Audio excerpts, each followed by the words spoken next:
PMX gariskan visi untuk perpaduan dan kerjasama ASEAN. Ketika Malaysia bersiap sedia untuk memegang jawatan pengerusi ASEAN pada 2025, Perdana Menteri Datuk Seri Anwar Ibrahim menyedari sepenuhnya tanggungjawab besar yang menanti. Dengan tema keterangkuman dan kemampanan, Anwar membayangkan sebuah ASEAN dengan semua negara anggotanya tanpa mengira saiz atau keupayaan ekonomi berkongsi manfaat pertumbuhan dan pembangunan secara saksama. Menurut Anwar, ASEAN kini telah berkembang menjadi rantau yang dihuni 671 juta penduduk dengan jumlah keluaran dalam negara kasar KDNK sebanyak $3.8 trilion Amerika Syarikat, menjadikan ekonomi kelima terbesar di dunia.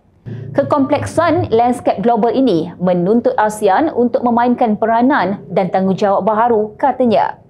PMX berkongsi pandangannya ketika menyampaikan syarahan umum bertajuk Bridging Futures, Strengthening Malaysia-China Relation and ASEAN Centrality in Shifting Global Order di Universiti Pekin pada Khamis.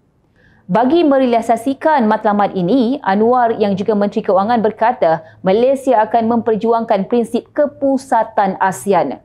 Ini adalah konsep yang meletakkan ASEAN sebagai pusat keamanan, keselamatan dan kerjasama ekonomi serantau, katanya.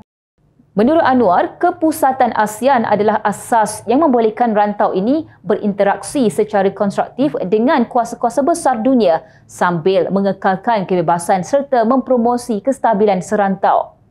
Yang paling penting, beliau berkata kepusatan ASEAN hanya boleh dipertahankan jika Asia Tenggara bersatu padu. Beliau turut menambah bahawa hubungan ASEAN-China juga mencerminkan komitmen bersama mereka terhadap inovasi dan teknologi baru muncul. PMX menyatakan bahawa China telah mencapai kemajuan besar dalam transformasi digital, kecerdasan buatan dan tenaga hijau yang dianggap ASEAN sebagai bidang kerjasama penting bagi menangani cabaran global dan mempromosi daya tahan jangka panjang.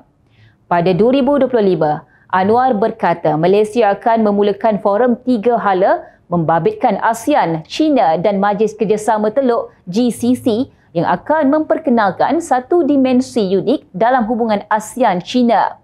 Platform ini katanya bertujuan memperluaskan kerjasama ASEAN dan mengiktiraf kepentingan rantau teluk dalam perdagangan global dan geopolitik yang semakin meningkat.